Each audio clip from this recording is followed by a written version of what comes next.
Bonjour à tous, et bien voilà pour la preuve d'un résultat très important en algèbre linéaire qui est le théorème du rang. Et je vous rappelle son énoncé tel qu'on l'a donné dans le cours. On travaille avec deux espaces vectoriels E et F, tous les deux que l'on suppose de dimension finie. On considère une application linéaire petit f allant de grand E dans grand F. Et ce qu'affirme le théorème du rang, c'est que la dimension de E, donc la dimension de l'espace de départ de F, c'est la dimension du noyau de F plus la dimension de l'image de F. Ça s'appelle théorème du rang parce que la dimension de l'image de F, on peut remplacer ça par le rang de f, mais écrit sous cette forme-là, finalement, c'est sympa parce que vous avez juste à retenir, c'est la somme de deux dimensions, celle du noyau, celle de l'image.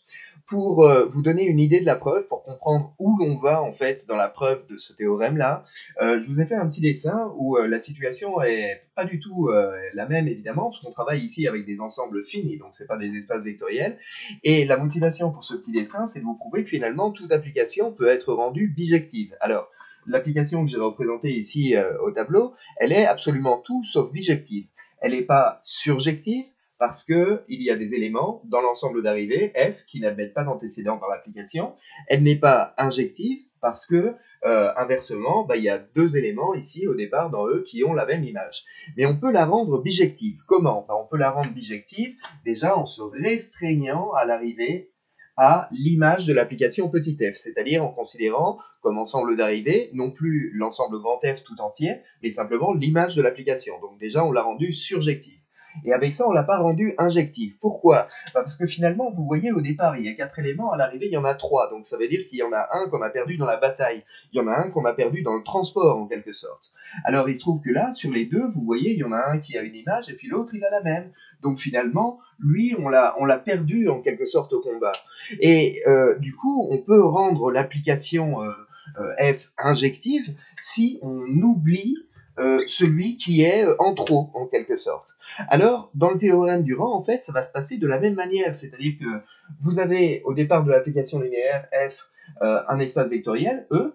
Dans cet espace vectoriel, vous avez, c'est un espace vectoriel à n dimensions, et finalement, il y a des dimensions que vous allez potentiellement perdre en cours de route, donc c'est celles qui vont être en trop, en quelque sorte, et celles-là, on va les oublier, en quelque sorte, pour rendre injective l'application. Alors voilà, c'est ça l'idée de la preuve. Alors maintenant, comment on la réalise concrètement? Eh bien, de la manière suivante.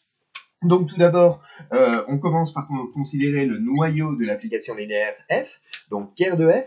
Ker de f, c'est un sous-espace vectoriel de E, mais E est de dimension finie par hypothèse. Donc, d'après le théorème d'existence d'un supplémentaire en dimension finie, ker f admet un supplémentaire dans E, c'est-à-dire qu'il existe un sous-espace vectoriel de E qui s'appelle grand S, tel que E, ce soit la somme directe de ker f et de S. Première relation.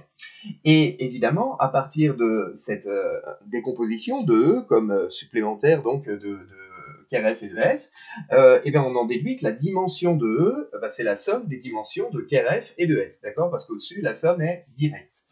Et observez que ça, c'est déjà presque l'énoncé du théorème du rang, puisque il suffit de prouver que la dimension de l'image de F et la dimension de S, c'est la même chose. Donc c'est ce qu'on va faire, et on va prouver que la dimension de S et la dimension de l'image de F sont les mêmes, en prouvant que S et l'image de F sont isomorphes, qu'il existe un isomorphisme entre les deux. Comment va-t-on le construire?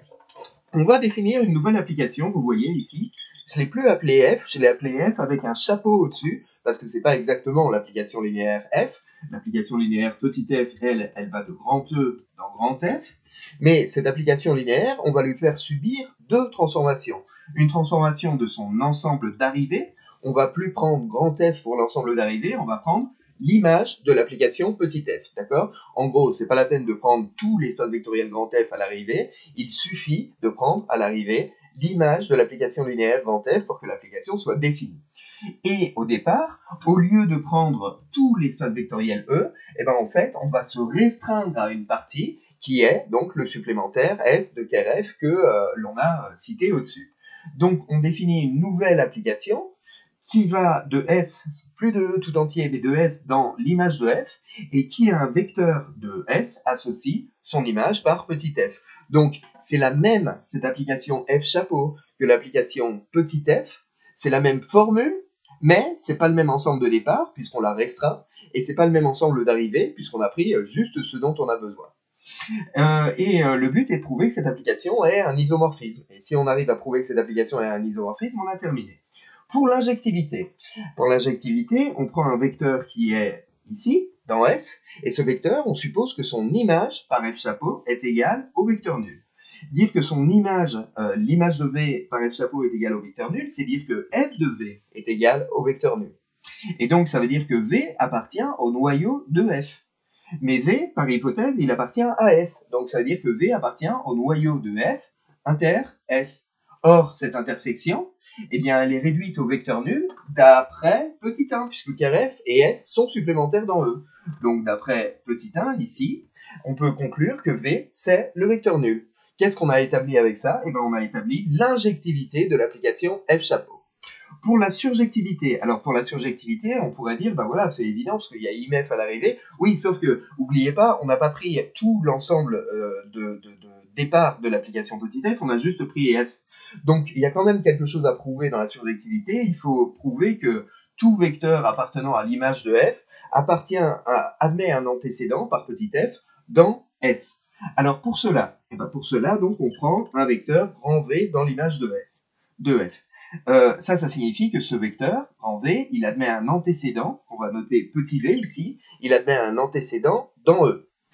Grand V est égal à f du vecteur petit v. Or, E, c'est la somme directe du noyau de f et de S. Donc ce vecteur V, on va pouvoir le décomposer, le casser comme V1 plus V2, avec V1 qui est dans le noyau de f, et avec V2 qui est dans S. Donc, f de v, c'est égal à f de v1 plus v2, mais l'application petit f, elle est linéaire, donc ceci, ça va se réécrire f de v1 plus f de v2, mais f de v1 va être nul, puisque le vecteur v1 appartient au noyau de l'application petit f. Du coup, il va juste rester f de v2.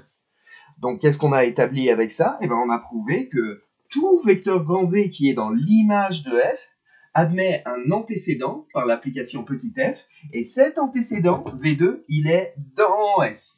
Donc on a prouvé du coup que l'application F chapeau est surjective.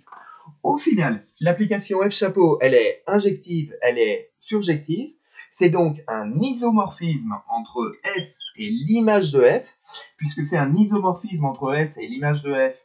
Ces deux espaces vectoriels, S et l'image de F, ont la même dimension. Donc la dimension de S ici est égale à la dimension de l'image de F. Et ceci permet donc d'affirmer que la dimension de E est égale à la dimension de car F plus la dimension de l'image de F. Ce qui achève la preuve du théorème du rang. Une remarque finalement assez importante là-dessus.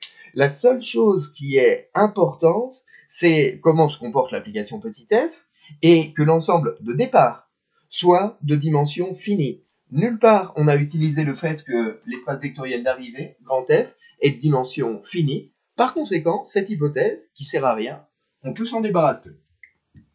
Et voilà pour la preuve complète du théorème du rang. À bientôt pour de nouvelles aventures en algèbre linéaire.